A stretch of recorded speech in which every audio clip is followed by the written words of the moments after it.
Buenos días. Bien, el tema que vamos a tocar el día de hoy es bioseguridad en los laboratorios.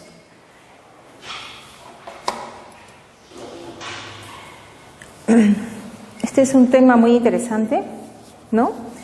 Y quiero señalar que la bioseguridad en los laboratorios en realidad lo que busca es la seguridad, asegurar la vida de las personas que trabajan en estos laboratorios, ¿no? Entonces, para esto se han diseñado varias normas. Entonces, está la Organización Internacional de Estandarización, que son las ISOs, ¿no? En los cuales está la ISO 15190 del 2003, que establece las normas para los laboratorios médicos y con sus requisitos de seguridad, ¿no? Entonces,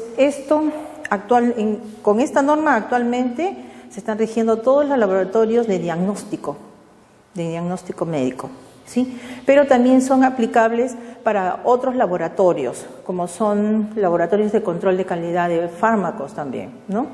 Entonces, se están acreditando a través de esta norma. Pero, sin embargo, hay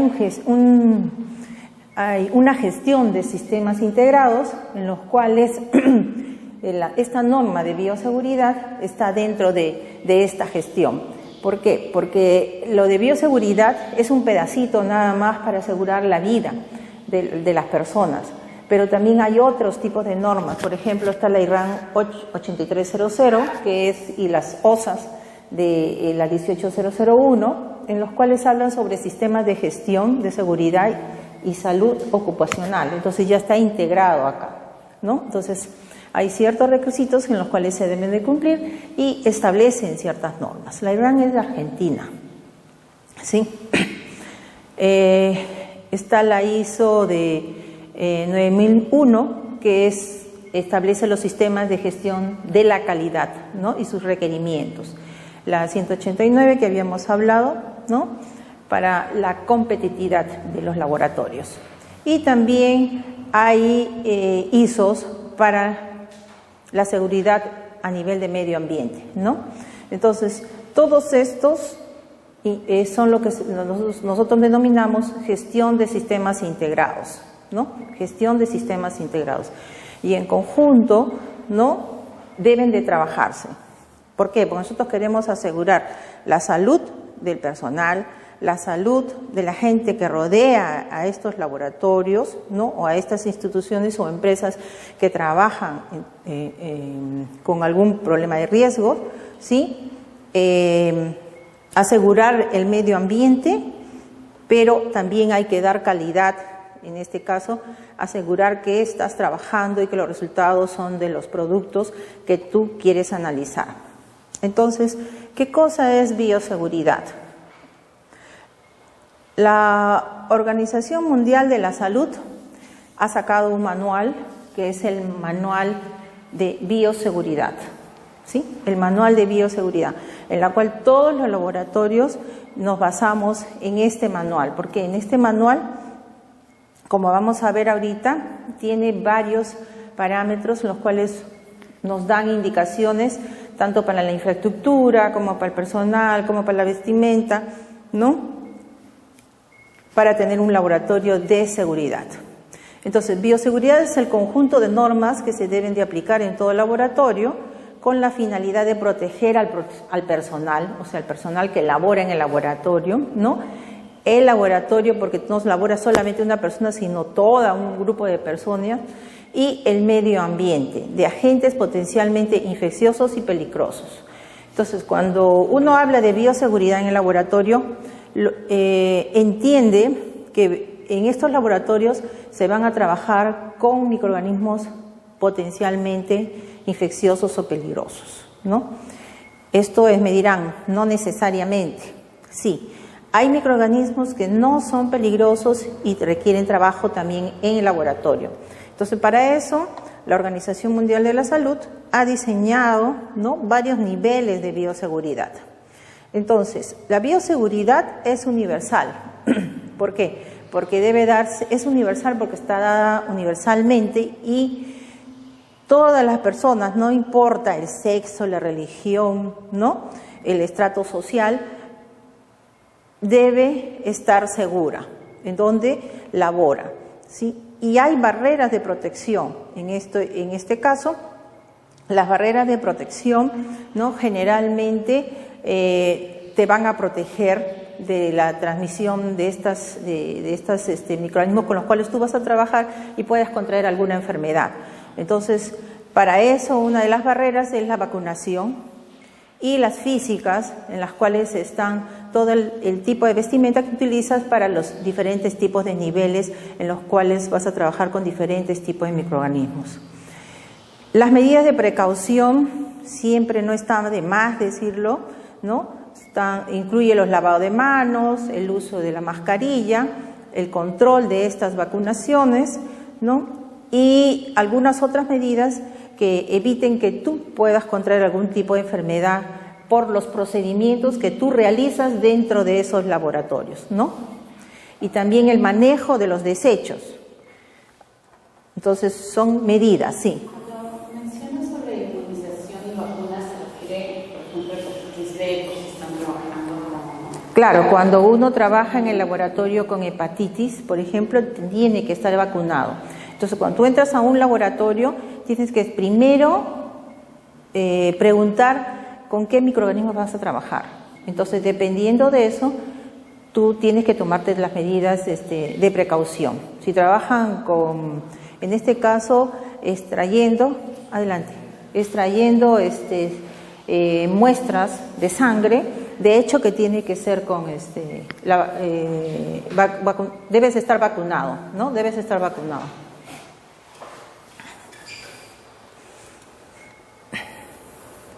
Bien, entonces la finalidad de la bioseguridad es proteger meramente al personal contra las exposiciones de estos microorganismos infecciosos. Segundo es evitar la contaminación, no tanto como de la muestra y como lo del medio ambiente, ¿no? Evitar que los microorganismos salgan fuera de esos laboratorios, ¿no? Mantener los microorganismos dentro de estos ambientes.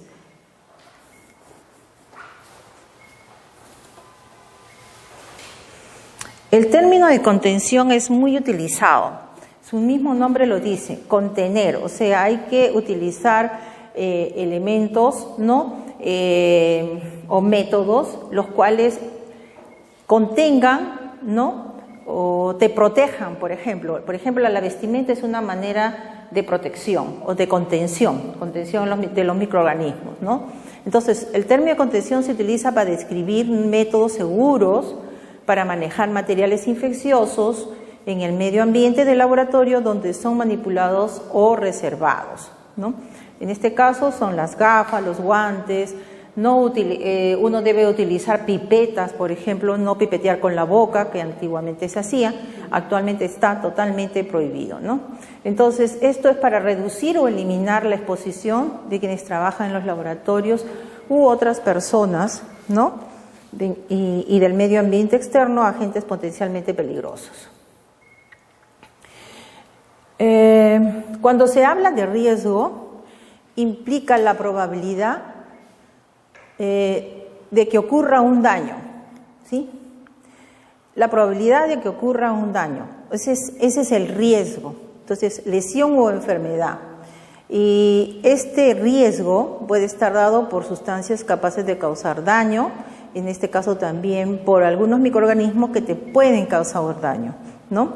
Ahora, uno puede llevarse estos microorganismos si es que no tienes las medidas adecuadas para evitar que estos salgan del laboratorio.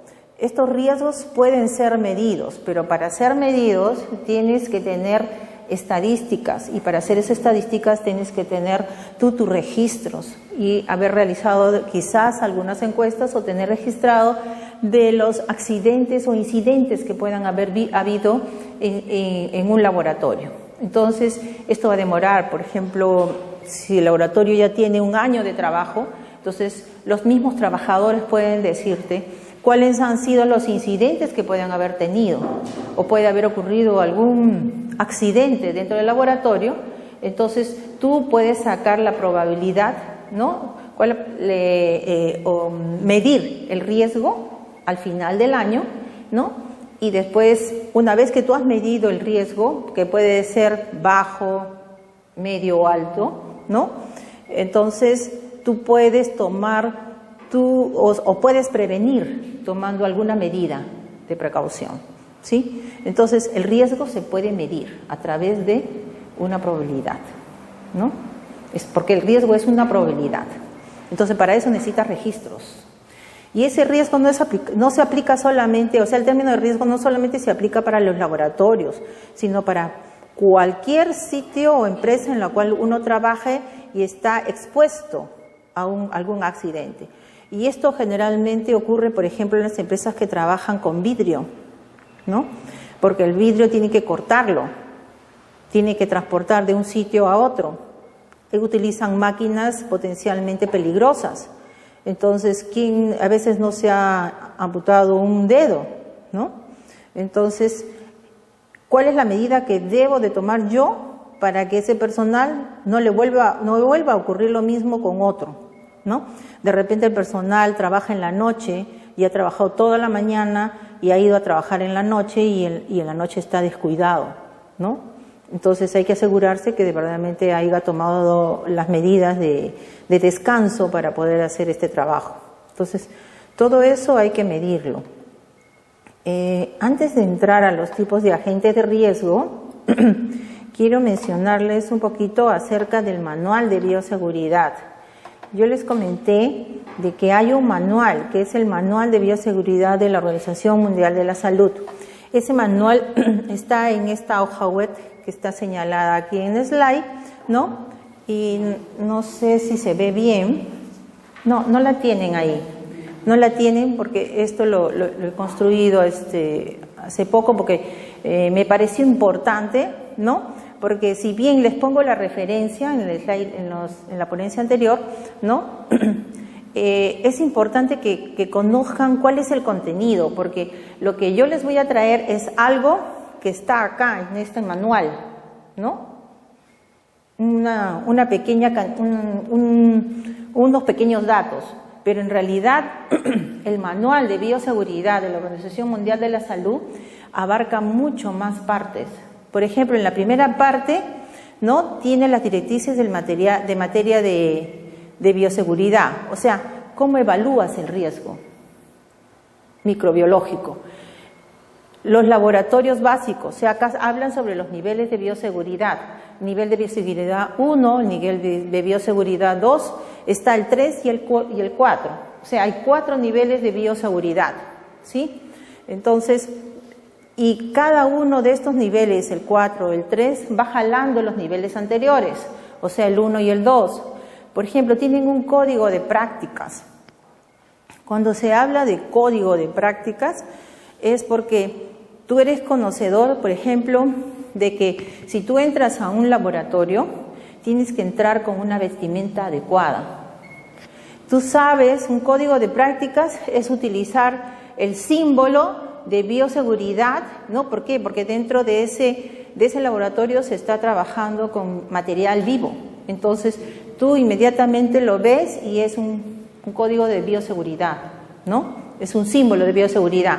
Entonces, hay códigos que uno ya se familiariza con ellos, ¿sí? Sabes que al ingresar debes de registrarte que estás ingresando para hacer tal o cual labor. Dependiendo del tipo de labor que tú realices, dependiendo de tipos de laboratorios, hay códigos, ¿no? Entonces, en este manual te enseñan todo eso, ¿no? Te dan definiciones.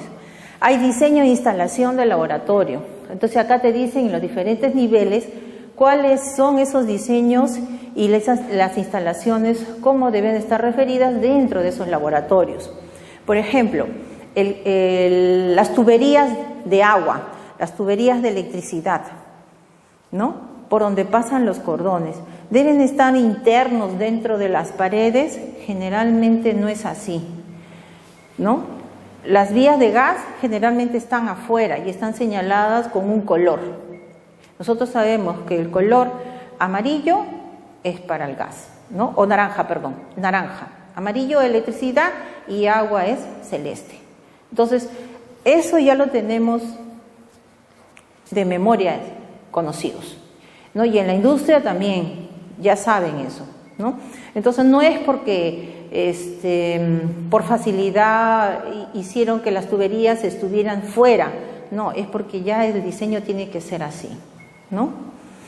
Tiene que estar hacia afuera. ¿Por qué? Porque ocurre cualquier rotura o alguna conexión, hay alguna filtración, uno ahí mismo lo visualiza, ¿no? Y se puede reparar. Entonces, bueno, hay diseño, instalación del laboratorio, hay material de laboratorio, vigilancia médica y sanitaria, es obligación pasar cada año una revisión médica y debe estar registrado en el laboratorio, ¿sí? Capacitación, es también algo muy importante, la capacitación. Cuando llega un personal nuevo, tiene que ser capacitado antes de entrar a trabajar y desde su trabajo también debe ser capacitado.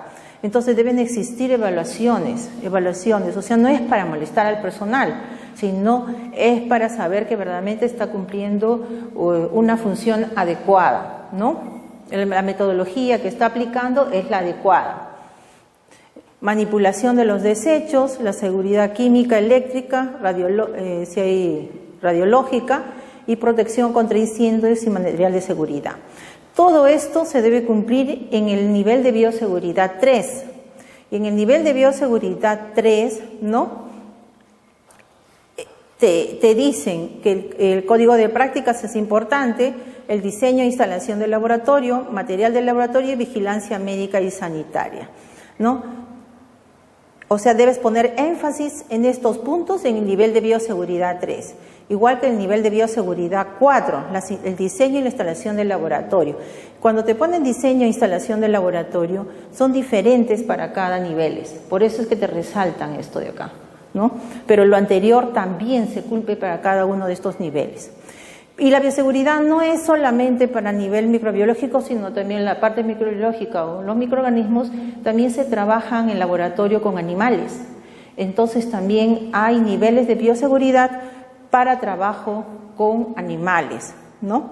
Para el nivel de bioseguridad 1, 2, 3 y 4. En la parte 2 tenemos la bioprotección en el laboratorio, ¿no? ¿Por qué? Porque hay veces de que nosotros, por más que evaluemos a un personal, a veces no sabemos psicológicamente que mañana más tarde pueda tener alguna aberración, ¿no? O tener algo escondido. Entonces los microorganismos a veces los llevan y pueden causar daño a otras personas.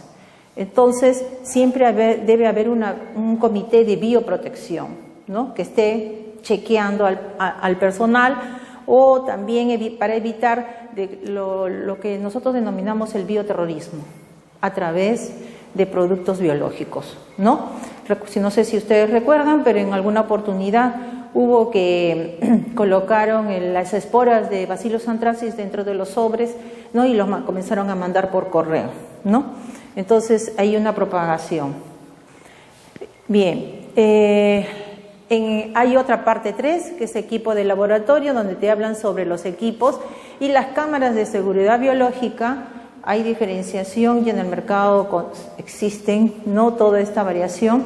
Es importante también saber para cuál es cada una de ellas y qué necesidades tenemos dependiendo del tipo de microorganismo que nosotros vamos a trabajar, ¿no? Las técnicas microbiológicas apropiadas, ¿no? En este sentido, todo debe estar escrito, ¿sí?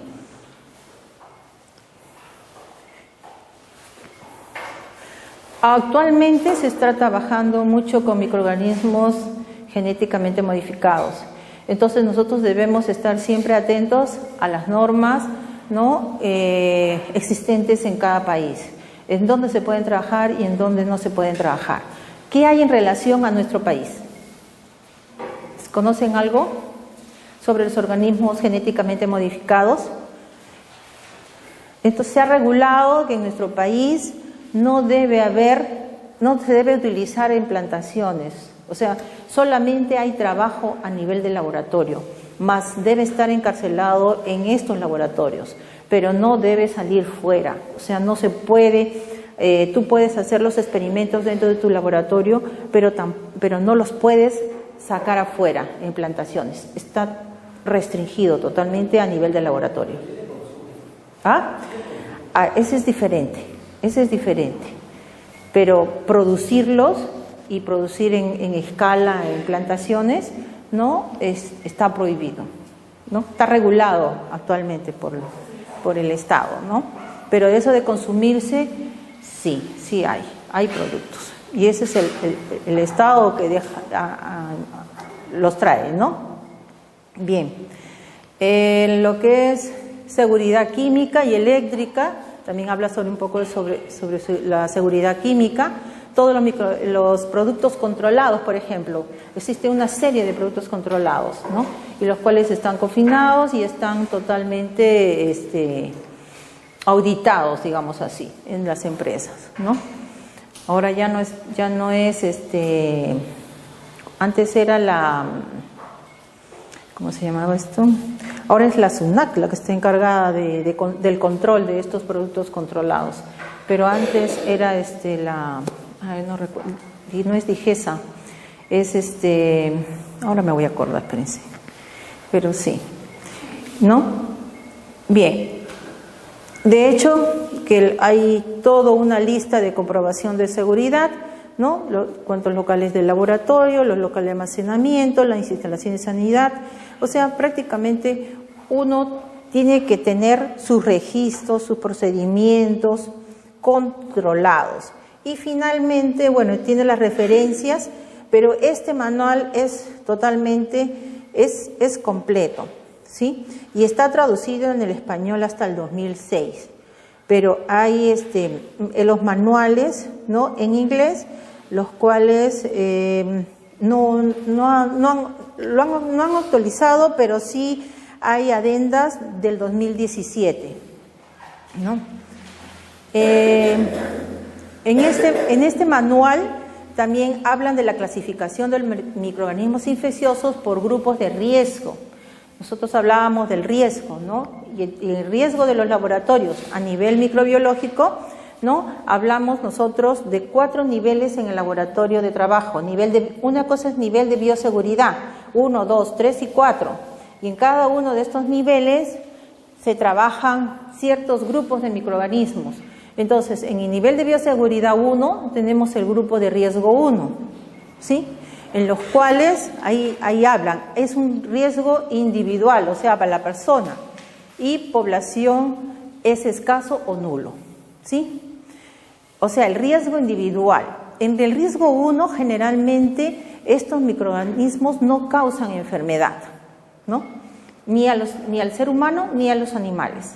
Pero entonces, porque dice riesgo individual,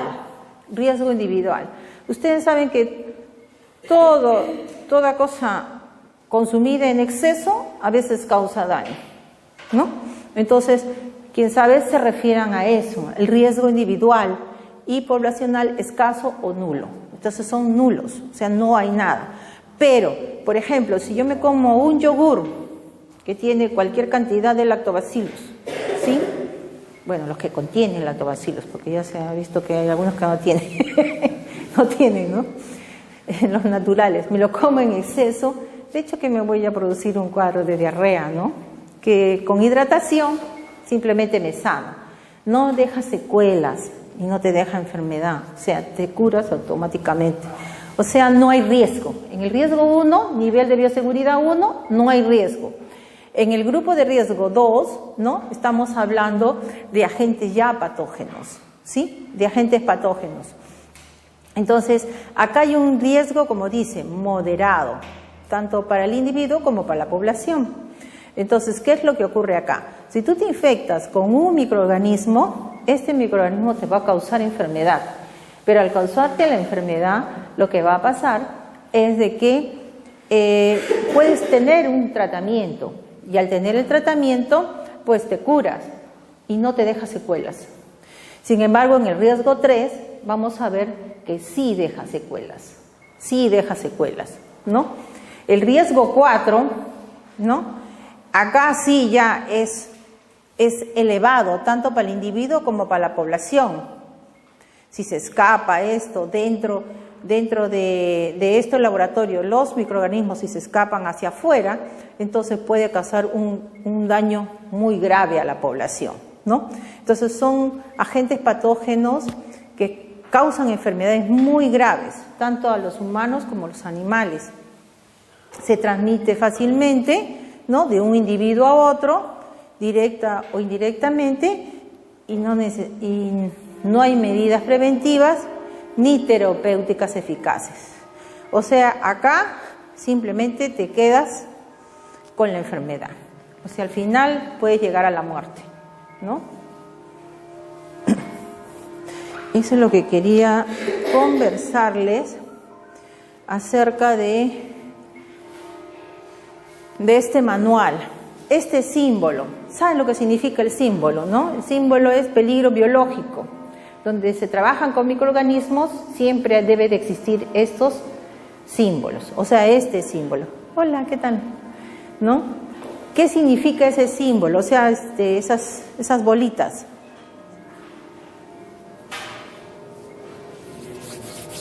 ¿Ah? Claro, el símbolo es peligro biológico, pero ¿tiene algún significado? ¿Por qué le han hecho esas 4 bolitas? ¿Qué es? ¿Qué es esas 4 bolitas? El microscopio no tiene un ocular y tiene objetivos. Ya, alguien lo ha diseñado así, desde el inicio, ¿no? El ocular es el centro y los 3 huequitos vienen a ser los objetivos, ¿no? Entonces, el significado sí es peligro biológico. Entonces está relacionado con la parte de microorganismos o biología, el uso del microscopio, como siempre, ¿no? Aquí en este cuadro es una relación de grupos de riesgo con niveles de bioseguridad que les mencionaba. El grupo de riesgo 1 va en conjunto con el nivel de bioseguridad 1. El tipo de laboratorio en el cual simplemente es básica de enseñanza, ¿no? De investigación. Acá es técnicas microbiológicas apropiadas, ¿no? Y el equipo de seguridad que tú requieres. Y en el primero solamente necesitas una mesa, agua y quizás un mechero para poder trabajar los microorganismos, para que los microorganismos no se contaminen, ¿no? Pero puedes trabajarlo en mesa. En cambio, en el nivel de bioseguridad 2 ya necesitas una ropa protectora, señales de riesgo, y en el nivel de bioseguridad 2, dependiendo del tipo de microorganismo que tú vas a utilizar, requieres una cabina de seguridad biológica, ¿sí? Pero en el nivel 3 es obligatoria la cabina. En el nivel 3 sí es obligatoria, ¿no? ¿Por qué? Porque acá ya estás trabajando con microorganismos que de repente te puedan dejar una secuela, ¿no? Entonces necesitas una ropa especial, un acceso controlado al ambiente, ¿no? Y el aire debe estar direccionado. O sea, dentro del laboratorio, ¿no? Y el nivel de bioseguridad 4 ya es mucho más controlado. Son las prácticas del nivel de bioseguridad 3, la cámara de bioseguridad, ¿no?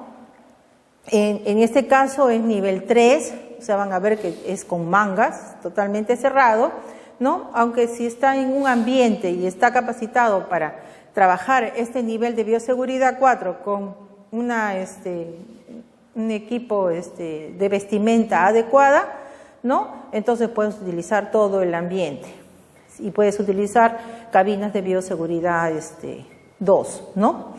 Todos los equipos están dentro de ese laboratorio y tienen cierres herméticos las entradas y salidas a este laboratorio. Bien. Lo que les mencionaba, la capacitación en lo que es bioseguridad es importantísimo, ¿no?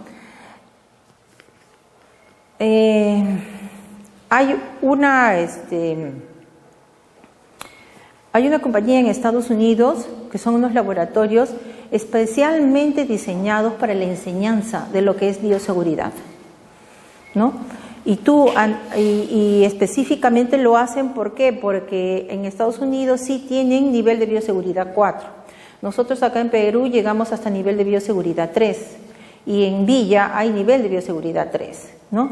En Villa, o sea, en los Institutos Nacionales de Salud. Entonces, tienen inclusive, entran ya con las puertas con tarjeta y todo, ¿no?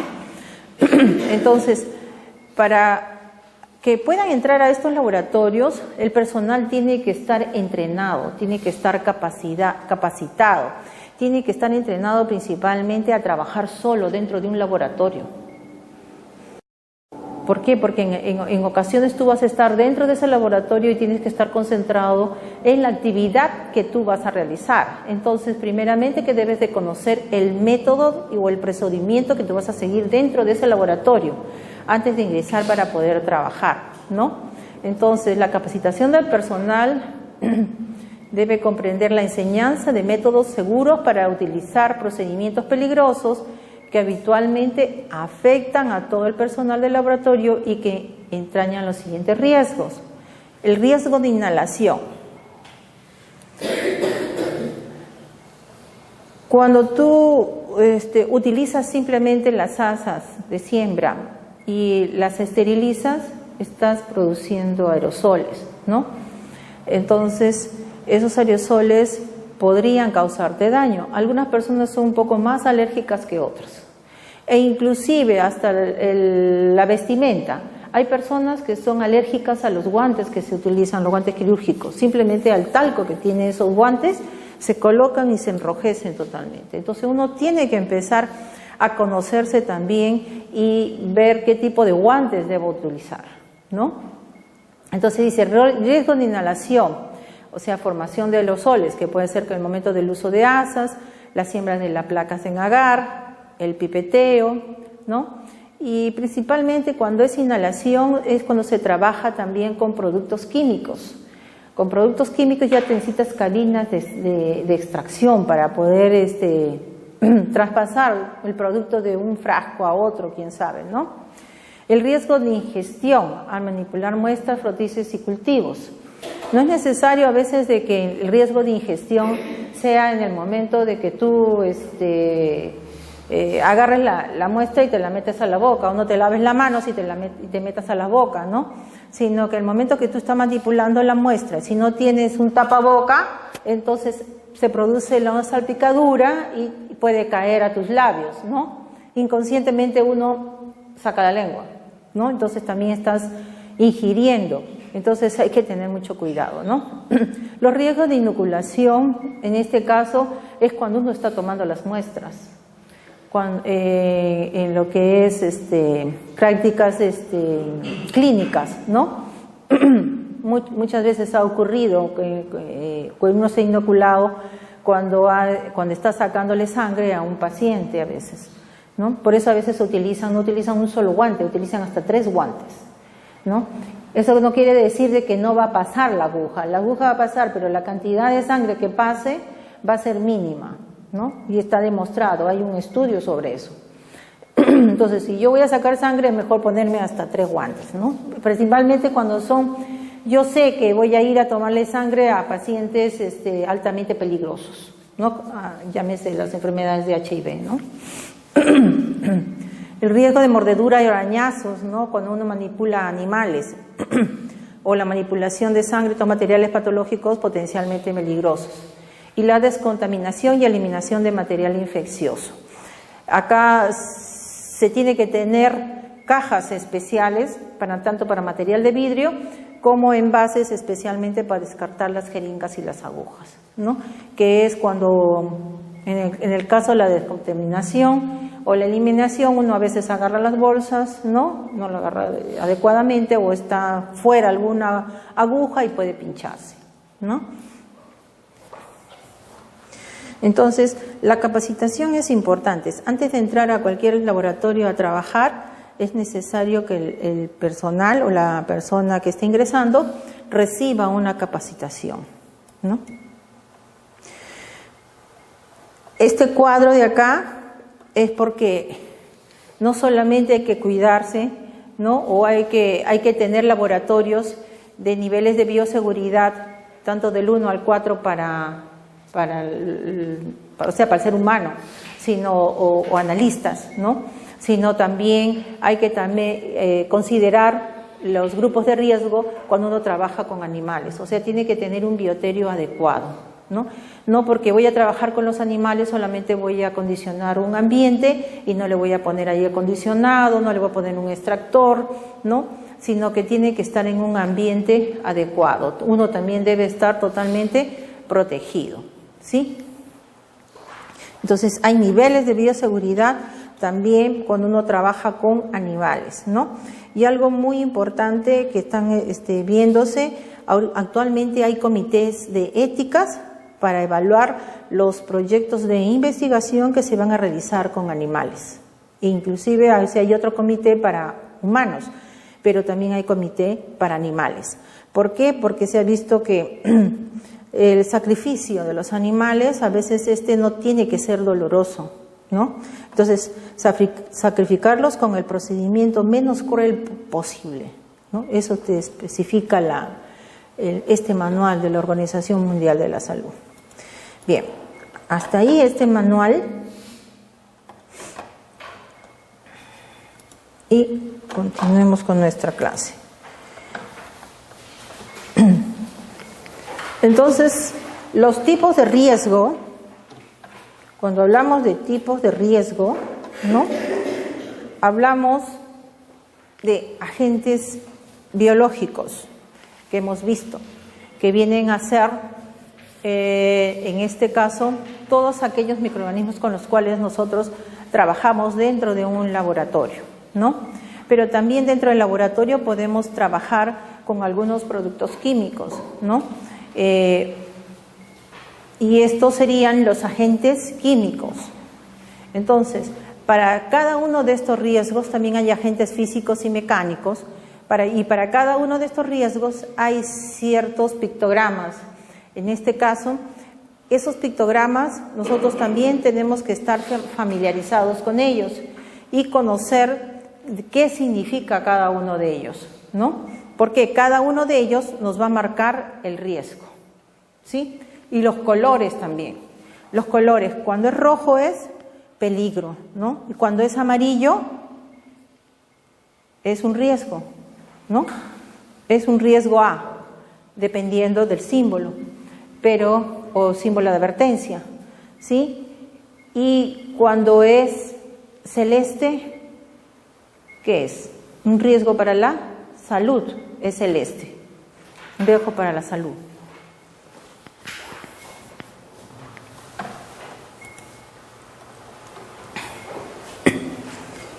Esto es lo que hemos visto anteriormente, es un resumen de los niveles de riesgo 1, 2 y 3 que estábamos conversando, ¿no? Individual o comunitario, escaso o nulo.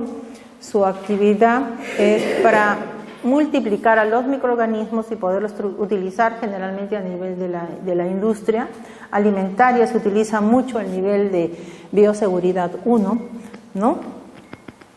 Y no requiere mucha infraestructura, ¿no?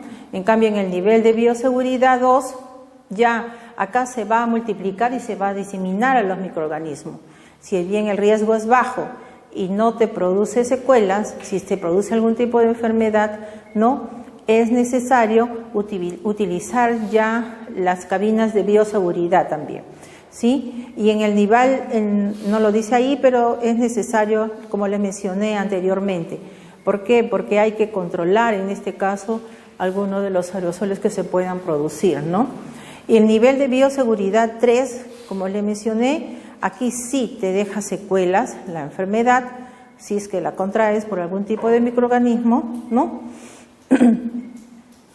Y acá sí ya requiere otro tipo, ¿no?, de habitación o laboratorio, en el cual ya se van a utilizar filtros de contención de todo el material que esté dentro del laboratorio, los denominados filtros EPA, ¿no? Y la presión dentro de ese laboratorio tiene que ser una presión negativa. ¿Para qué? Para que todo quede dentro del laboratorio y nada vaya hacia afuera. Y el riesgo de nivel de bioseguridad 4, como les mencioné, ya es elevado, ¿no? Y Este laboratorio está totalmente aislado. Los individuos también están aislados completamente, utilizan un equipo de protección personal bien sofisticado, ¿no? Son vigilados desde fuera, y para todos los niveles hay un código de seguridad importantísimo. Nunca debes trabajar solo en un laboratorio, nunca. ¿Por qué? ¿Por qué piensan? Porque si pasa algo, si te desmayas o sucede una emergencia, no puedes actuar por uno y nadie que responda. Así es, precisamente. Por eso siempre es necesario que trabajes con otra persona, porque no sabes qué es lo que puede ocurrir, ¿no? Un laboratorio, verdaderamente hay muchas cosas que puede ocurrir en cualquier momento, por más precaución que hayas tenido tú, ¿no? En hacer la infraestructura, pero en trabajar, en seguir el procedimiento, ¿no? Está escrito, pero sin embargo siempre debes trabajar con una persona al costado, desde el nivel 1 hasta el nivel 4. El nivel 4, bueno, peor todavía, pues, ¿no? En el manual de bioseguridad existen estos gráficos de acá, ¿sí? O estos dibujos, en los cuales está representando el nivel de bioseguridad 1, y ahí te muestran cómo es que debe ser el laboratorio, o al menos te tratan de mostrar cómo debe ser el laboratorio. Entonces, en el nivel de bioseguridad 1 habíamos dicho que solamente se requiere las mesas, un lavadero, nada más. Un mandil que te puedas proteger, ¿no? Y de todas maneras uno debe desde el primer nivel aprender a manejar los desechos.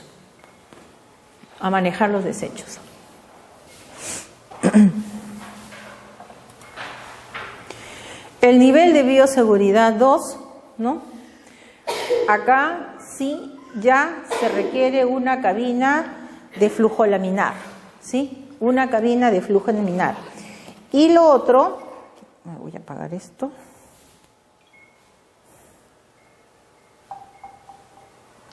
Listo. El nivel de bioseguridad 2, ¿no? Además de las mesas, el agua que necesitas, porque todo laboratorio necesita agua, ¿sí? Lavatorios, ¿no? Requiere la cabina de bioseguridad. El control de los desechos es importante y, como ustedes ven, están señalados, igual en las puertas también están señaladas. Y aquí te señala que tú puedes trabajar los microorganismos dentro del laboratorio, pero estos microorganismos los puedes sacar y los puedes autoclavar afuera, o sea, los puedes eliminar a través del autoclavado, ¿no? ¿Te acuerdan? El autoclavado es a 15 libras de presión, 121 grados centígrados y por 15 minutos. Eliminas bacterias, esporas y virus, ¿sí? Entonces, puedes sacarlo de adentro y puedes autoclavarlo afuera, y ahí recién puedes descartarlo. Entonces puede estar fuera del laboratorio. De todas maneras, todo laboratorio, como han visto, desde el primer nivel de bioseguridad 1, se requiere la ducha. La ducha de agua completa, ¿no? De todo el cuerpo, y también del lavado de ojos. Desde el 1, 2, 3, hasta el 4, ¿no? El 4 ya más especial. Bien, acá es obligatorio la ducha, ¿sí? La ducha.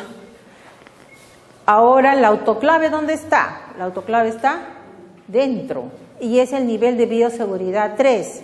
Y el nivel de seguridad 3 te dice de que debes de tener un preambiente, o sea, tienes que tener 2 puertas, y esta puerta es de seguridad, o sea, cualquiera no puede entrar, ¿sí? Entonces, y esta todavía más, ¿por qué? Porque dentro del laboratorio hay una presión negativa,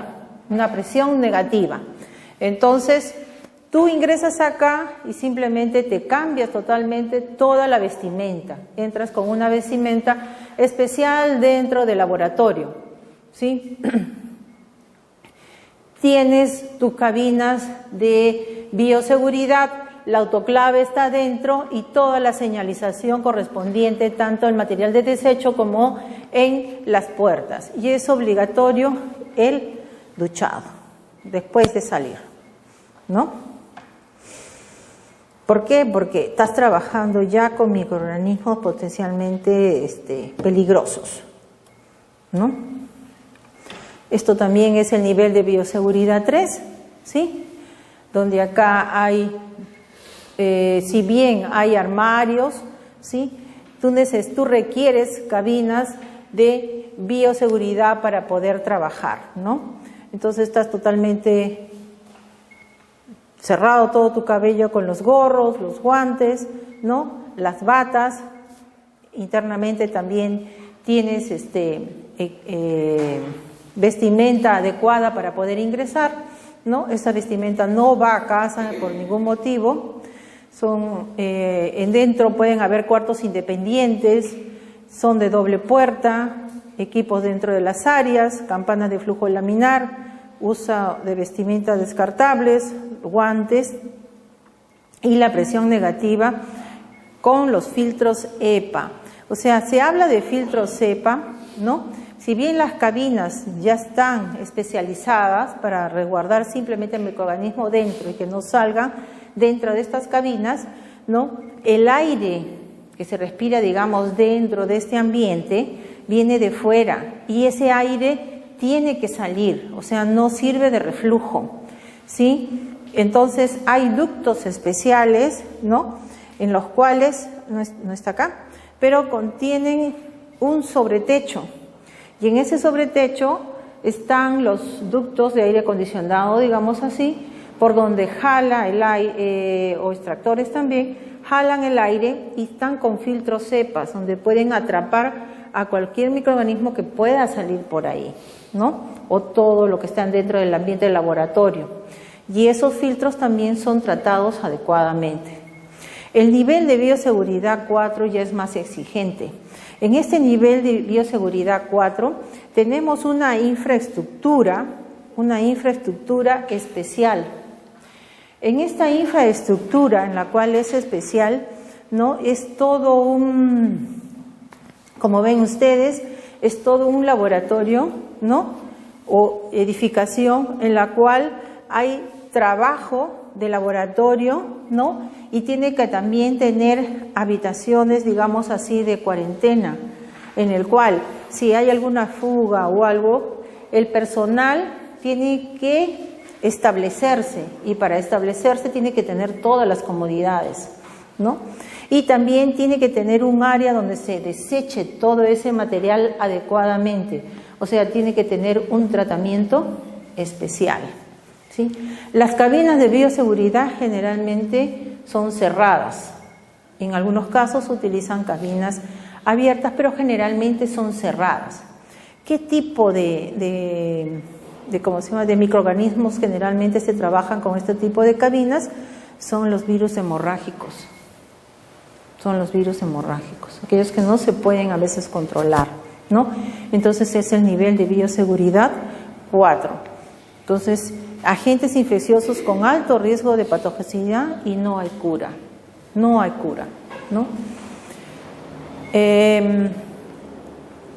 Si nosotros tuviéramos algún escape o se presentaría alguno de estos tipos de virus acá en el país, ¿qué es lo que haría el Estado en este caso?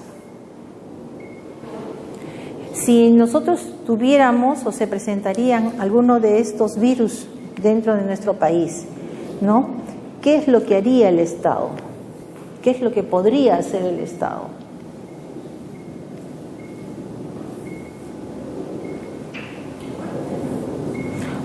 Cuarentena, o sea, aislar completamente la zona donde se ha presentado el foco inicial del problema, ¿sí? No tiene nivel de bioseguridad 4 para poder traer las muestras y poderlas trabajar y poderlas aislar, porque si hace eso, lo único que podría hacer es contaminar a todo el personal y hacer la transmisión muy rápidamente, ¿no? Entonces, lo que dice su compañera es real. O sea, debemos aislar la zona, ¿no? Debemos aislar totalmente la zona y pedir ayuda ¿a quién? A la OMS. Ellos se encargarían de mandar al personal especializado, ¿no? Para poder averiguar de qué virus o qué microorganismo está causando tal o cual enfermedad. Salud. Yo asistí a una conferencia sobre bioseguridad, esto fue en Argentina, ¿no? Y ustedes no saben la cantidad de brasileros que estuvieron en la conferencia, la importancia que le dan a todo lo que es bioseguridad.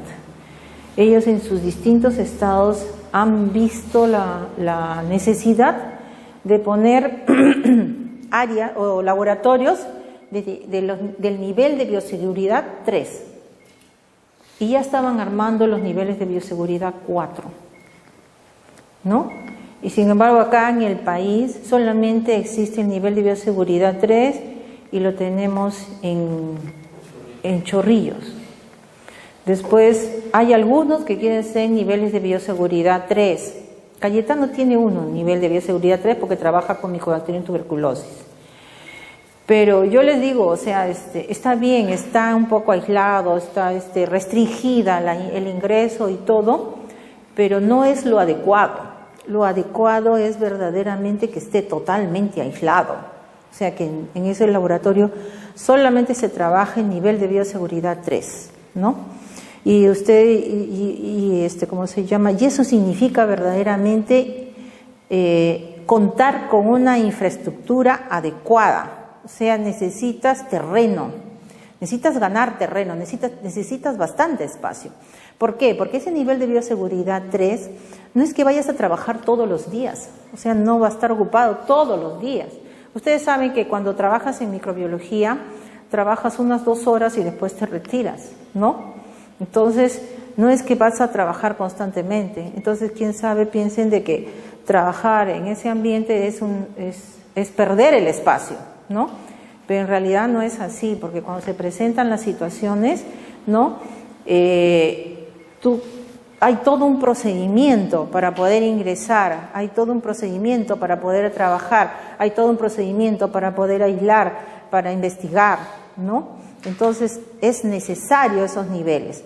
Entonces, en realidad yo felicito al Instituto Nacional de Salud porque no solamente tiene un solo laboratorio de nivel de bioseguridad 3, tiene varios cubículos y han encontrado un espacio específicamente para poder trabajar esos microorganismos de nivel de bioseguridad 3, ¿no? Pero es importante trabajar en lo que es bioseguridad, ¿no? Y cuando se habla de bioseguridad de los laboratorios, no solamente debemos hablar de bioseguridad de los laboratorios de nivel de bioseguridad 2, 3, sino también el nivel de bioseguridad 1. Por ejemplo, en las escuelas hay que enseñarles a los chicos, ¿no? Cuando tú entras a un laboratorio ya debes trabajar con guantes. Ya no debes pipetear con la boca, debes pipetear con pipetas. Entonces, eso es inversión, pero hay que hacerlo. ¿Por qué? Porque desde lo más básico tienes que ya enseñarles para que cuando ya lleguen a trabajar, si es que van a hacer química, van a ser microbiólogos, no sé, o trabajan en algo en ciencia o en laboratorios, sepan que es necesario los guantes, sepan que es necesario los botines también cuando entras a un área totalmente limpia. Entonces, es básico verdaderamente enseñarle a todas las personas lo que es bioseguridad. Bioseguridad también es, por ejemplo, no pasar de ignorante cuando una persona está en la calle y agarra y escupe en el piso, ¿no? Está botando cualquier cantidad de microorganismos, ¿no? Y sin embargo, nosotros por lo que no sé, no nos digan o no nos insultes, no me importa, yo paso de frente, no es así. Verdaderamente esa persona no tiene educación, ¿no? Y esa educación empieza de casa, empieza el colegio, pero hay que enseñarles a las personas. los que bajan de la sierra también. Aparentemente la educación por la sierra no era la adecuada, ¿no? No han recibido buena instrucción. Botan las cáscaras de las frutas, ¿no? A la pista, como si en la pista va a haber alguien quien recoja todo, ¿no? Si bien hay barrenderos, lo hacen en la mañana o en la noche, pero tampoco es lo adecuado, ¿no? Entonces, pasa cualquiera, una cáscara se resbala y cae al piso, o el piso también está mojado, cae y se resbala, ¿no? Y es un accidente, es bioseguridad, ¿no? O sea, bioseguridad no solamente es en el laboratorio, bioseguridad es en todo, ¿no? En todo. Entonces, y es solamente observación y prevención. Y después, como yo les digo, medir el riesgo. Dentro de un laboratorio, mide el riesgo. ¿Cuál es el riesgo de que mis alumnos se quemen los dedos en los ejercicios prácticos en un semestre? Este semestre que ha pasado, o sea, el año pasado, en el segundo semestre, nosotros dictamos microbiología general, microbiología estomatológica, biotecnología y biotecnología. Hay 2 cursos más, pero hablemos solamente de estos 3. De esos 3, nosotros ya hemos puesto un cuaderno de lo que es incidentes y accidentes, ¿no? Entonces, se queman los dedos.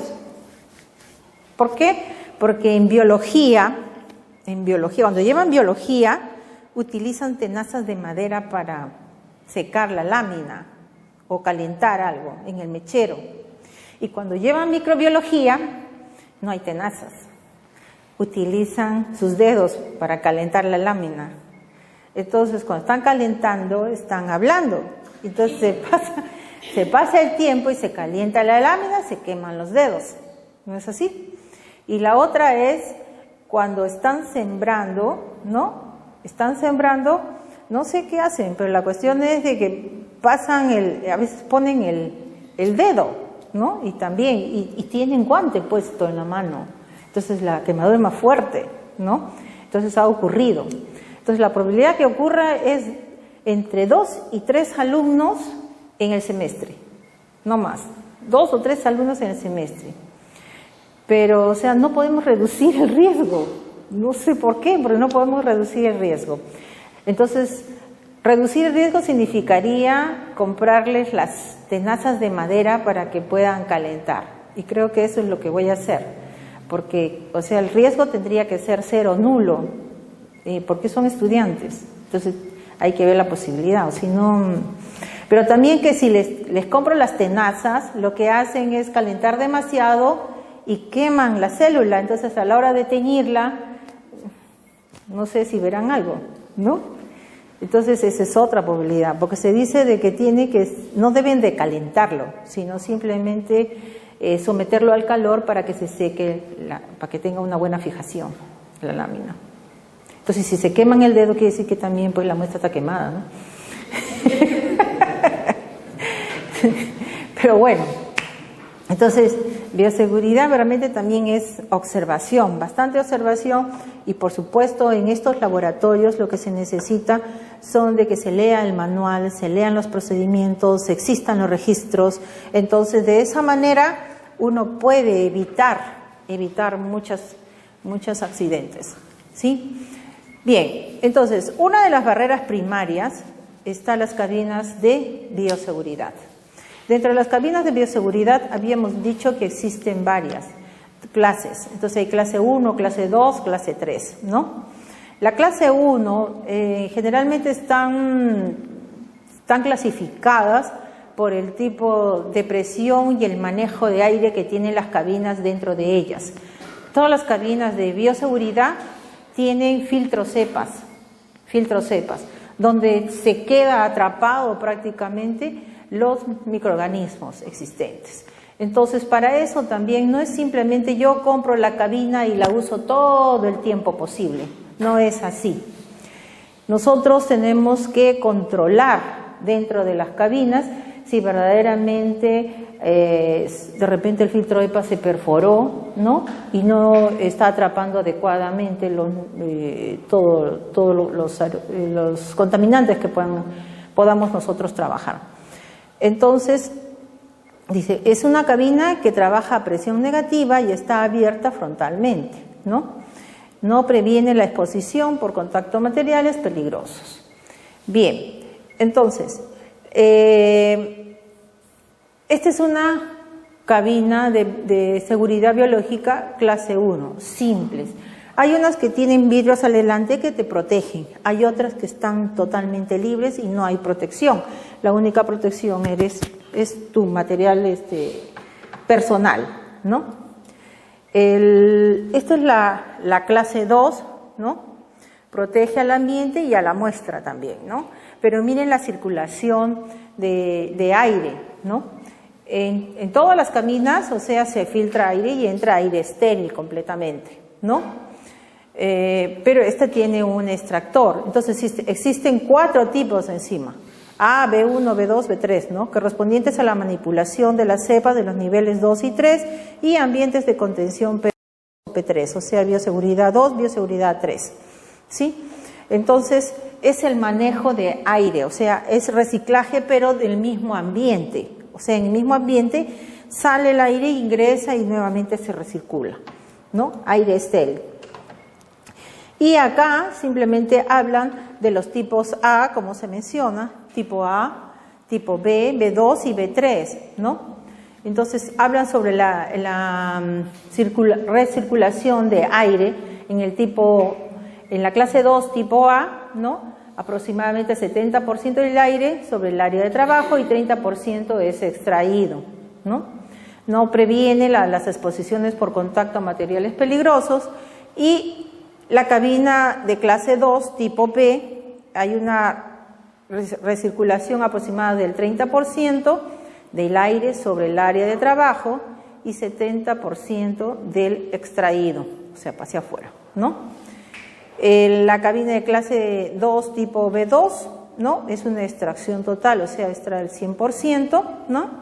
No es reciclado dentro de la cabina ni hacia el laboratorio y proporciona protección química inclusive y biológica.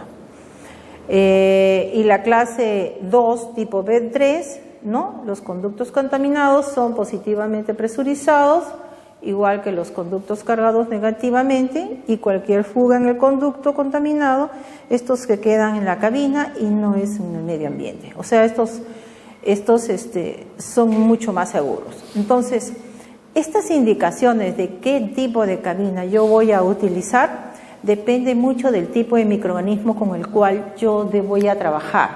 Asimismo, todas estas especificaciones las conocen los proveedores, ¿no? Entonces, cuando tú adquieres un equipo, no simplemente tú vas a decirles de que tú quieres comprar el equipo y listo, sino tú tienes que pedir capacitación para ese equipo. ¿Por qué? Porque el mal uso del equipo la consecuencia va a ser de que puedes producir algún daño tanto personalmente como al medio ambiente.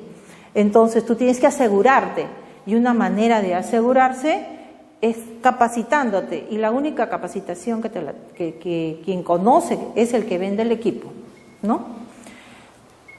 Actualmente yo he adquirido un equipo, todavía no lo he puesto en funcionamiento. He logrado con un proyecto del Círculo Científico, financiado por Ciencia Activa, con CITEC, adquirir un equipo para anaerobiosis. Es una cabina cerrada totalmente, ¿no? Pero no va a trabajar con oxígeno, sino va a trabajar con un cambio de gases. En este caso va a trabajar con 85% de nitrógeno, va a trabajar con 10% de CO2 y 5% de oxígeno, ¿sí? Es una mezcla de gases capaz de hacer desarrollar a los microorganismos anaerobios y a un grupo determinado, ni siquiera a todos. Voy a empezar a trabajar con bacterias orales anaerobias. Es un proyecto en el cual está involucrado la Universidad Nacional de Trujillo y la Universidad Nacional de Ingeniería. Lo que vamos les cuento esto para que sepan, porque es una adquisición que tiene Cayetano, específicamente los laboratorios de investigación y desarrollo, ¿no? Y estén enterados. Se va a trabajar, los vamos a utilizar para la UNI. Lo que va a ser la extracción de productos naturales, en este caso de algunos propóleos, 6 propóleos diferentes existentes acá en Perú. Y también se va a extraer de otras plantas naturales, como es la manzanilla, el chancapiedra y otra más que no recuerdo ahorita el nombre.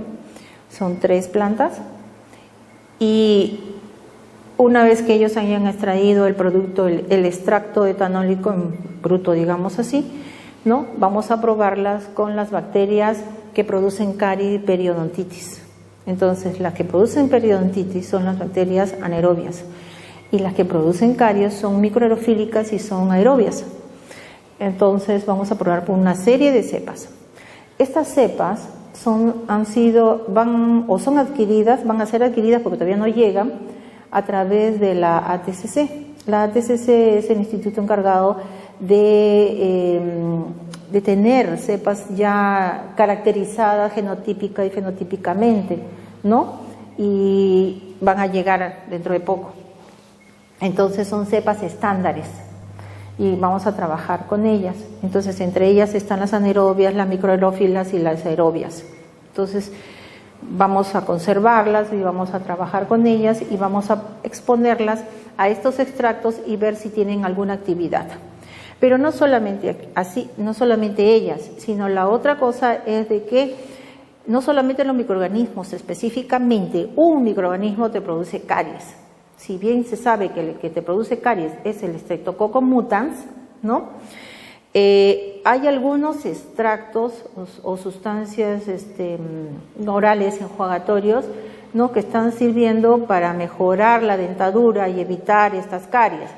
Pero las dentaduras se llenan de varios microorganismos, no uno solo. Entonces se dice que se forman biofilms. Y esos biofilms ustedes lo pueden ver alrededor del diente, que se forma el sarro, ¿no? El sarro es por ejemplo de biofilm. No le llaman sarro, le llaman placa dentaria, ¿no?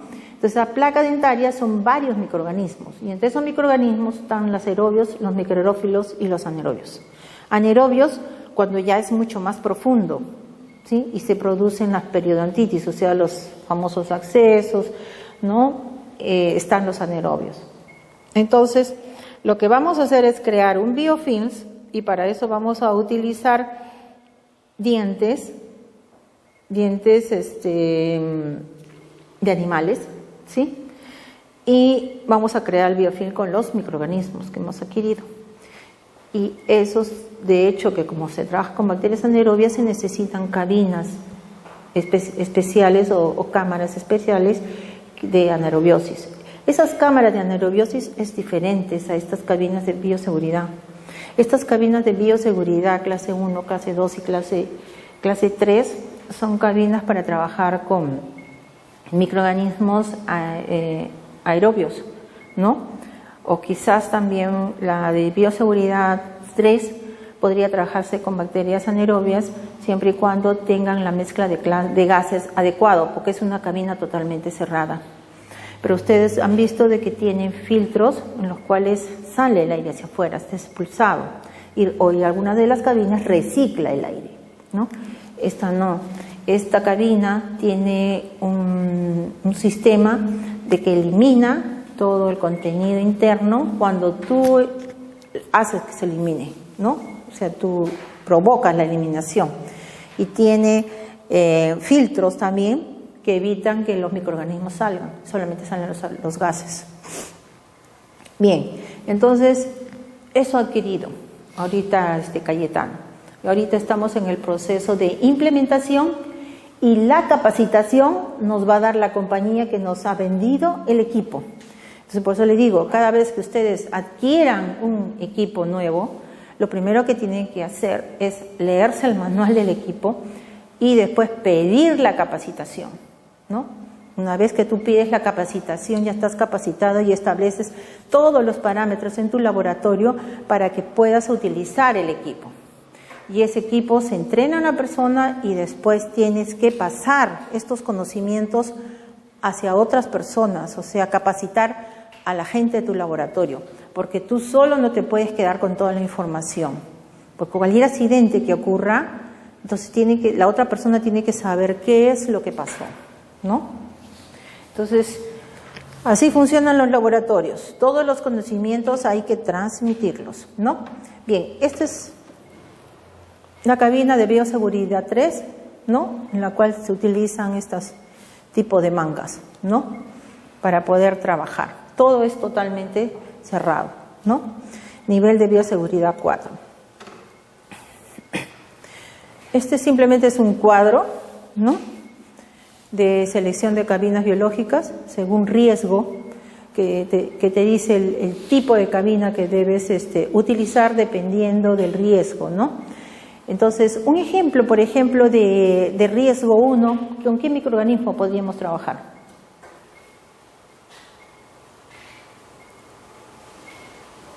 Son microorganismos que realmente no causan ningún daño, ¿no? Y el Lactobacillus es el más conocido. Y el grupo de riesgo 2, E. coli, todas las enterobacterias. No te pueden causar un cuadro de diarrea, pero con hidratación te curas, ¿no? Y el riesgo 3, lo mencionamos, Mycobacterium, ¿no? Mycobacterium. Y el riesgo 4, todos los virus hemorrágicos, ¿no? Entonces tenemos los 4 ejemplos, ¿sí? Y los tipos de cabinas en los cuales tú podrías trabajar, ¿no? Bueno, ahí hablan sobre productos de alta toxicidad y cancerígenos, sensibilizantes y otros, ¿no?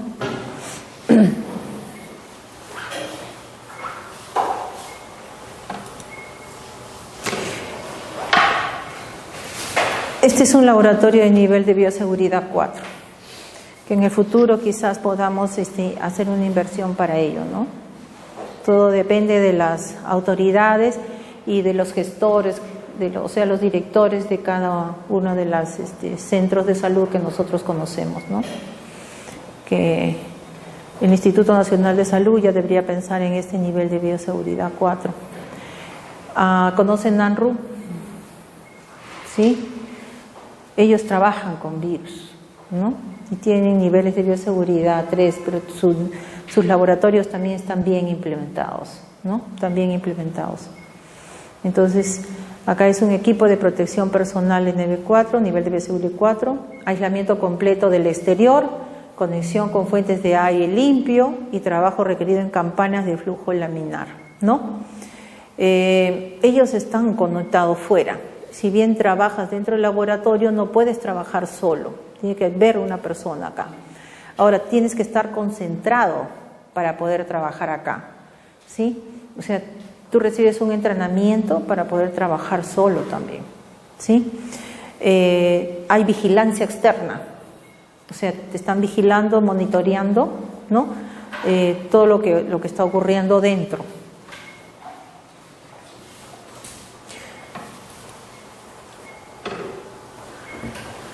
Bien, hasta ahí lo que es la parte microbiológica, ¿no?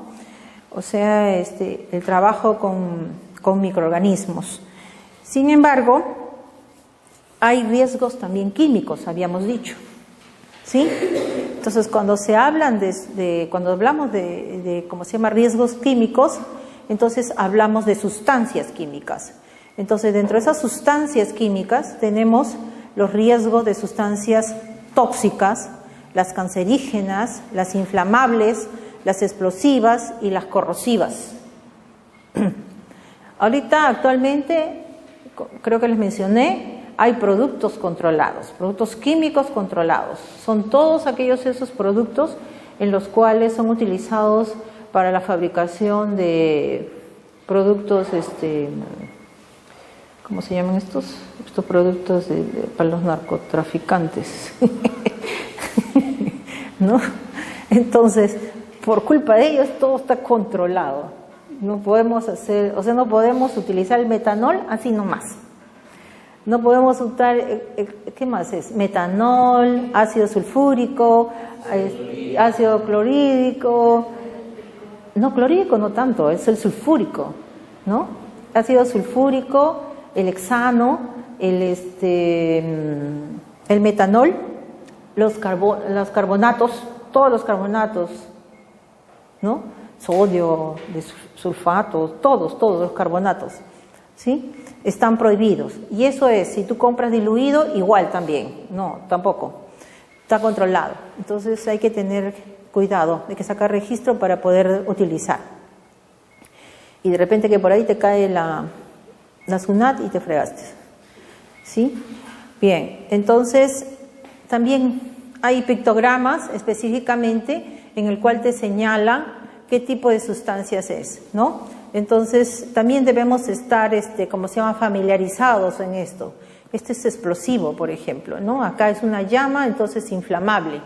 Una carabela es tóxica, ¿sí? Y acá corrosiva, o sea, daño a las manos, ¿no? Son corrosivos.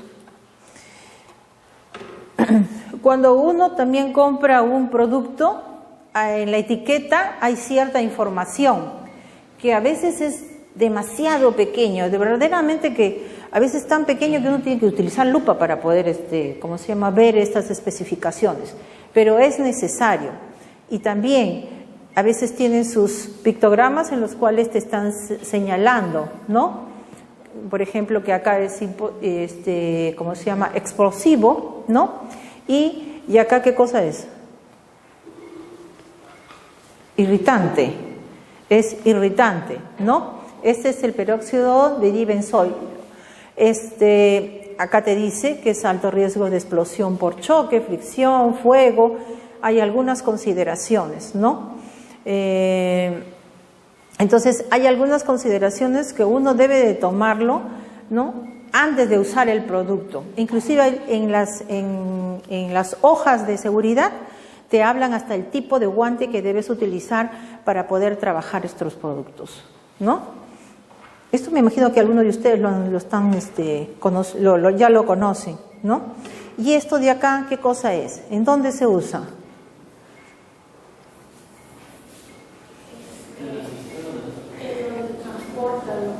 En el medio de transporte, los que transportan estos productos químicos, ¿no? Entonces, le llaman, ¿cómo le llaman? El rombo de, el rombo de diamante. El rombo de fuego le llaman. El rombo de fuego, ¿no? National Firearm. Hola. Production Association es, ¿no? Es el rombo del fuego. Entonces, este rombo de fuego tiene diferentes grados, o no grados, sino los números son los grados, pero los colores ya te señalan qué tipo de peligro hay, ¿sí? El grado de riesgo radiactivo, amarillo, el grado de riesgo, no el grado de riesgo, sino este riesgo radiactivo, este riesgo de peligro, ¿sí? Es peligro. Y esto es a la salud, ¿sí? Entonces, los números te hablan de grado, el nivel de grado, ¿no? Y el blanco es que está asociado, ¿no?, a alguna característica. Por ejemplo, la W significa agua, entonces no extinguir con agua, porque te ponen la línea, ¿sí? No extinguirlo con agua. Muchos de nosotros no conocíamos esto, ¿sí? Solamente sabíamos que el rojo era peligro, nada más. Pero el celeste a veces no nos familiarizamos con con el celeste, que es el riesgo para la salud. Y hay veces que los transportistas tampoco, porque yo he visto que ponen 2 rombos, o ponen este rombo y ponen otro más, y es el contrario uno al otro. Entonces, que lo utilizan porque dicen que tienen que utilizarlo, pero verdaderamente no saben lo que están colocando, ¿no? Y estas son las fichas de seguridad química. ¿La conocen la ficha de seguridad química todos? ¿O no? Que vienen los productos. Ahorita todos los productos químicos que se expenden, inclusive hasta los medios de cultivo, tienen que venir con su hoja de seguridad, en el cual te señalan ciertas características del producto, ¿no? Por ejemplo, este es para acetona, en el cual tiene su pictograma, ¿no? Que es inflamable, por ejemplo, altamente inflamable, y acá te lo especifica, incendio, prevención, evitar las llamas, ¿no? La lucha contra incendios tiene que ser con polvo o espuma, ¿no? Y eso también hay que tener mucho cuidado en lo que es bioseguridad en los laboratorios, el tipo de extintor que tú debes de tener en el laboratorio. Generalmente deberías tener los dos, el rojo común, ¿no?, de extintor, y el otro celeste, de cuál es polvo, ¿no? ¿Por qué? Porque los extintores, generalmente si utilizas un elemento inadecuado, puedes malograr el equipo, ¿no? Entonces tienes que estudiar también eso y saber qué tipo de extintor debo de utilizar, ¿no?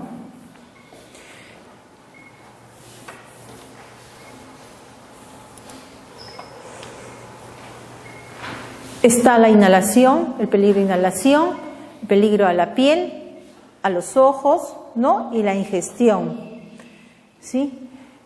No comer ni beber, fumar durante el trabajo, enjuagar la boca y proporcionar asistencia médica, la precaución, ¿no?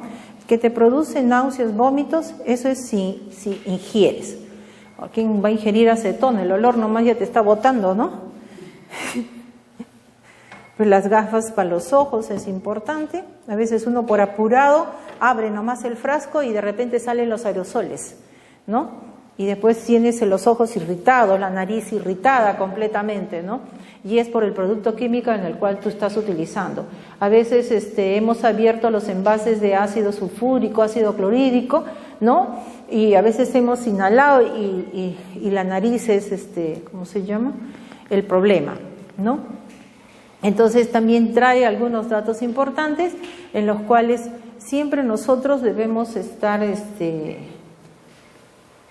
leyendo estas hojas de seguridad para poder trabajar con los diferentes tipos de productos químicos. A veces nosotros simplemente lo archivamos y ya, pero no es así. E inclusive cuando tú abres un producto debes de colocarle la fecha de abertura, la fecha de llegada del producto al laboratorio, y debe darte cuenta cuándo expira también, ¿no? Y la reserva, ¿cómo lo vas a conservar? Porque los productos que producen aerosoles, uno que sufren merma, y la otra es que a veces la tapa se corroen, y al corroerse y tú retiras, no te das cuenta y está floja, y te puedes hasta quemar. Entonces hay que tener cuidado. Aquí habla un poco sobre las propiedades físicas de este producto, ¿no? Y es así como la mayoría de los productos químicos tienen sus hojas de seguridad. Bien, habíamos hablado sobre accidentes e incidentes. Acá tenemos las definiciones de qué cosa es un accidente y qué es un incidente. Entonces, un accidente, todo conocemos. Te va a causar una lesión y puede ser moderada o puede ser grave, ¿sí? Puede llegar hasta la amputación de algún miembro. Ese es un accidente, ¿no? O también te puede costar la vida, un accidente. Un incidente puede ser. Entonces, a través de estos incidentes, es lo que yo le mencionaba cuando hablaba de riesgo, a través de estos incidentes es que determino mi probabilidad de riesgo y al final propongo una salida para que no ocurra el accidente, ¿sí? Entonces, estos incidentes, el registro de estos incidentes es importantísimo en todo laboratorio. Hay veces los chicos me dicen, pero doctora, ¿cómo voy a redactar qué cosa me ocurrió? O sea, cuando se quemó el dedo.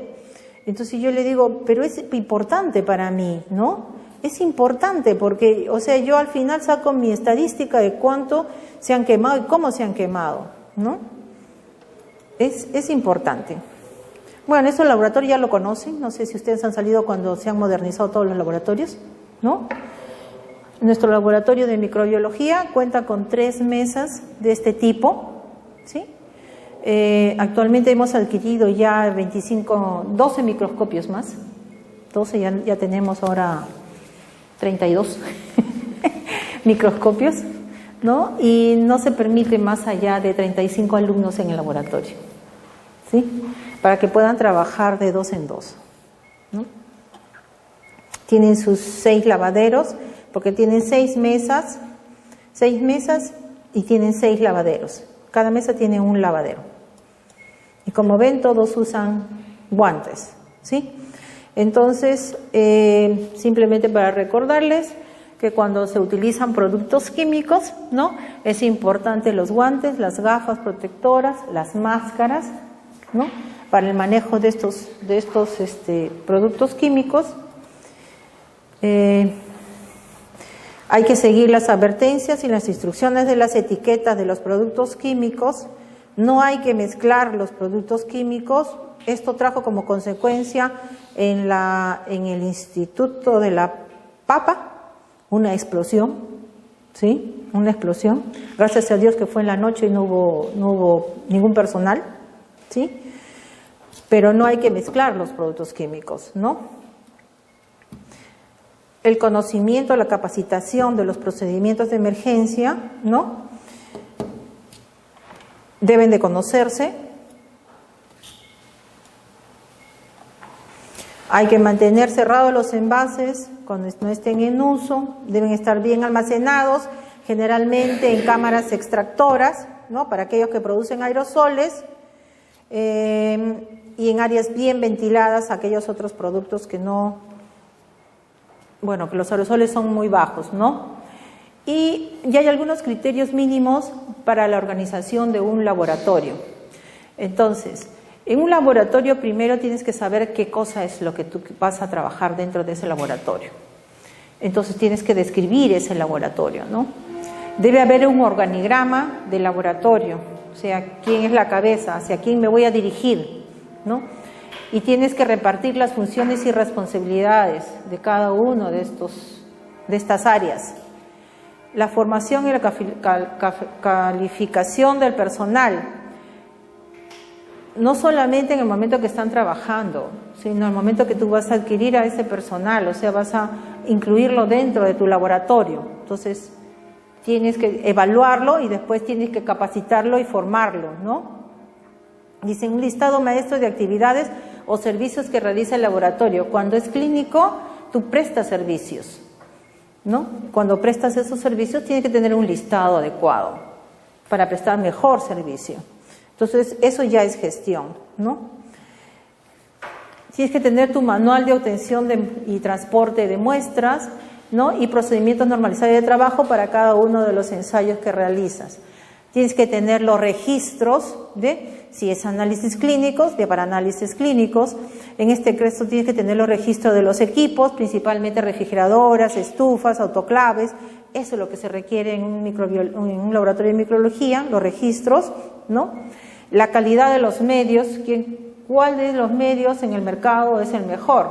Por ejemplo, nosotros estamos viendo que si nosotros, no sé si acá hay quienes venden medios de proveedores de medios de cultivo, pero nosotros estamos viendo, por ejemplo, el medio Imedia, por ejemplo, es un medio que tú lo puedes adquirir, pero tienes que utilizarlo inmediatamente porque mucho tiempo, o sea, el medio no te responde tan igual. Por ejemplo, lo de la marca Soy, las marcas Becton Dickinson, las marcas BBL, inclusive Mer, son marcas de calidad, ¿no? De calidad, ¿sí? Porque te responden muy bien. Entonces, y así sucesivamente tú puedes saber cuáles de los medios de cultivo y de los reactivos, según las marcas, tú puedes obtener mejores resultados y puedes considerarlos dentro de tu cartel de laboratorio. Entonces tú vas apuntando, ¿no? Bien. Todo es control de calidad. Y por último, el manual de bioseguridad de la OMS, este primero de acá, es importantísimo. Importantísimo por todo lo que hemos visto que contiene y es completo. Y en base a ese, uno puede hacer su manual de laboratorio en su laboratorio, solamente con todo lo que tú cumples. Las inmunizaciones es importante cuando trabajas con microorganismos principalmente patógenos, como había mencionado también, por ejemplo, la hepatitis.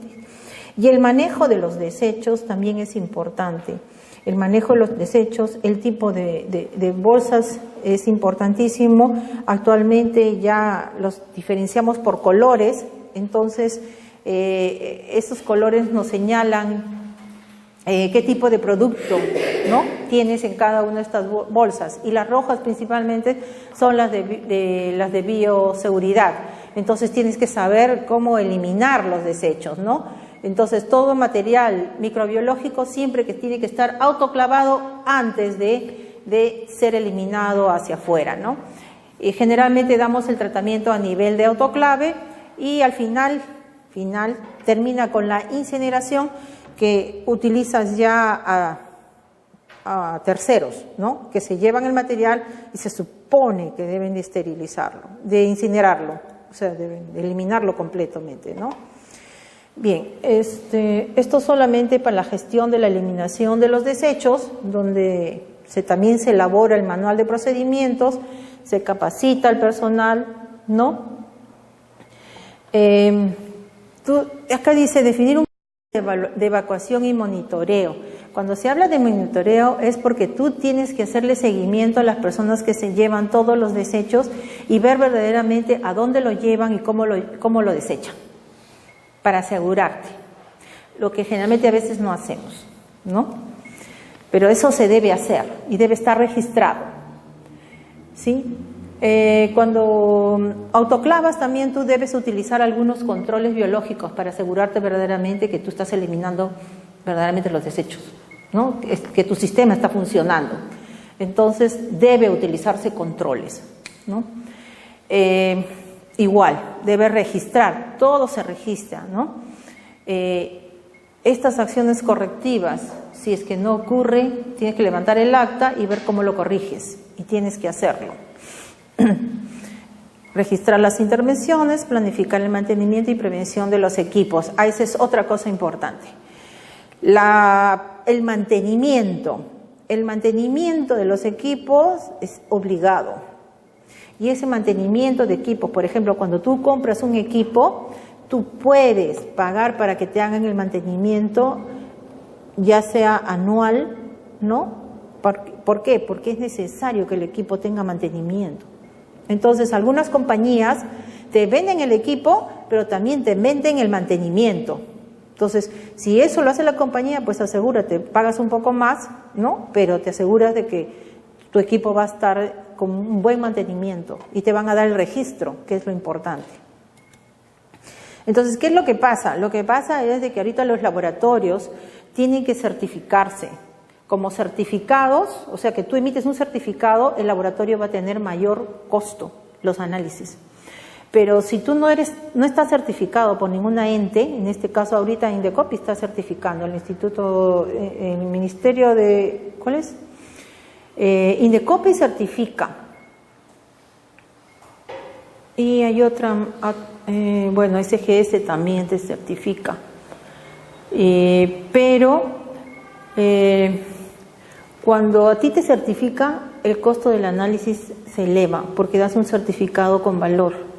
Y actualmente el Estado va a empezar a pedir certificados de diferentes índoles, ya sea ahorita lo están pidiendo para todo lo que es antibióticos, procedimientos de análisis microbiológico, químicos, bioquímicos, ¿no? Están pidiendo certificados, ¿sí? Entonces, aumenta el valor del costo del análisis. Pero si tú emites un informe, el costo es menor. Ahí puedes negociar, pero el costo es menor. Y solamente te va a decir si ¿cómo se llama? La persona que viene a pedirte el análisis, ¿no? Lo que más va a requerir es un certificado, pero mientras está elaborando su producto y lo está haciendo, ¿no? Solamente va a requerir un informe. Pero una vez que se presente alguna licitación, va a necesitar el certificado. Para que los productos salgan a venderse al exterior, necesitan un certificado, ¿no? Entonces, eso te cuesta. Entonces, el laboratorio tiene que estar preparado para certificar, y certifican el procedimiento. Por ejemplo, yo quiero el límite microbiano de las bolsitas estas de avena. Está la mezcla de avena, kiwicha y no sé qué otra cosa más. Y leche, ¿no? Evaporada, ya. Quiero sacarlo al extranjero, entonces quiero una certificación, ¿sí? Entonces esas bolsitas entran para certificarse. Determina, y hay las normas en las cuales te dice que esa bolsita debe cumplir de que no debe estar libre totalmente de patógenos, ¿no? Pero que debe tener un límite microbiano de bacterias aerobias mesófilas. Un límite microbiano, o sea, tiene que tener un rango entre, por ejemplo, debe ser menor de 100.000, ¿no? Menor de 100.000. Si es mayor de 100.000, no pasa. Bacterias mesófilas aerobias son aquellas bacterias que no producen daño, pero debe estar cero de patógenos, negativo, ¿no? Entonces tú tienes que hacerle el análisis. Si tú tienes tu certificado y le das el certificado, el producto pasa y puede ser vendido fuera, ¿no? Pero tiene un valor, tiene un costo. Bien, cuando se trata del transporte de sustancias infecciosas, ¿no? Hay que tener en cuenta el tipo de sustancia infecciosa. Si es un producto biológico, entonces deben de ir en envases, ¿no? Bien protegidos.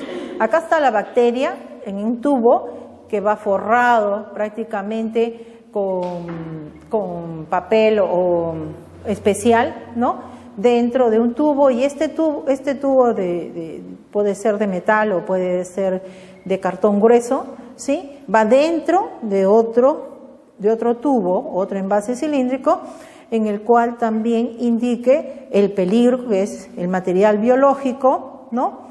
Las especificaciones que te piden, y también hay que elaborar una ficha de registro, ¿no? De este material. Cada país tiene sus especificaciones para que pueda ingresar este producto a ese país, ¿no? Entonces hay que sacar autorizaciones. Nosotros, por ejemplo, para traer las cepas hemos tenido que pedir permiso, ¿no? A DIGESA se le pide permiso, ¿no? Y bueno, solamente hemos pedido autorización a DIGESA ahorita, ¿no? Y nos permiten traer el producto. Entonces, en aduanas, ahí, ¿cómo se llama? Lo revisan, ven qué producto es, las características que tiene y si que viene adecuadamente el envase. Si no, si está roto o algo, simplemente lo incineran todo, ¿no? Y no te entregan nada y perdiste todo. Así de fácil para ellos. Pero para traer productos biológicos es bien difícil, ¿no? No sé si tienen alguna pregunta. Ahí yo les he entregado, a ver,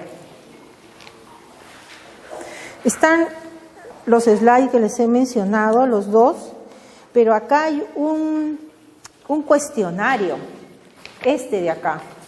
Que dice laboratorio básico, nivel de bioseguridad 1, encuesta sobre bioseguridad en el laboratorio. En el manual de bioseguridad de la OMS están estas encuestas. Entonces, estas encuestas están relacionadas a cada uno de los ítems que nosotros, o capítulos que hemos visto en este manual, ¿no? El laboratorio, el diseño del laboratorio, cilindro de gas, si es que cuenta o no cuenta con él, ¿no?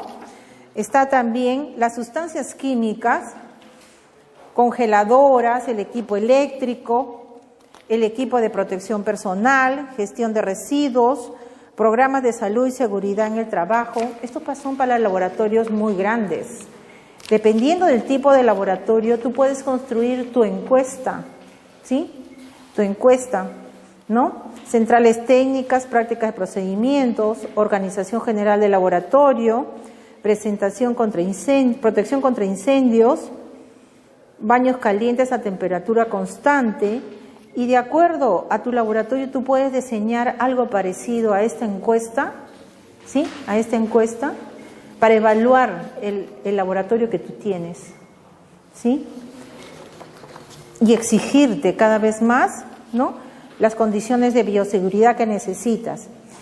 Y lo otro es la norma. En realidad no era necesario, ¿cómo se llama?, la impresión de esta norma, pero esta es la norma por la cual todos los laboratorios, no solamente clínicos, sino aquellos laboratorios que están relacionados a control de calidad, ¿no?, de productos, se están basando para certificarse.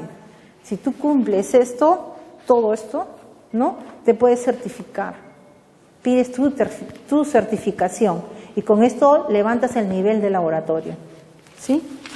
Entonces, si tienen alguna consulta acerca de esta norma técnica peruana, actualmente las normas técnicas peruanas las está dando, ¿saben quién? ¿No? INACAL, ¿no? INACAL, que antes era Indecopi. O sea, INACAL está ahora dentro de Indecopi. Entonces, INACAL se está encargando de las normas, de las normativas peruanas. Una de las cosas que hace es a veces traducir las normas americanas que existentes y adaptarlas a nuestro sistema, ¿no? Entonces es importante, si es que algunos de sus laboratorios se va a certificar, esta norma. Es mejor que la tengan así. No sé si tienen alguna pregunta. ¿No? Ok, muchas gracias entonces.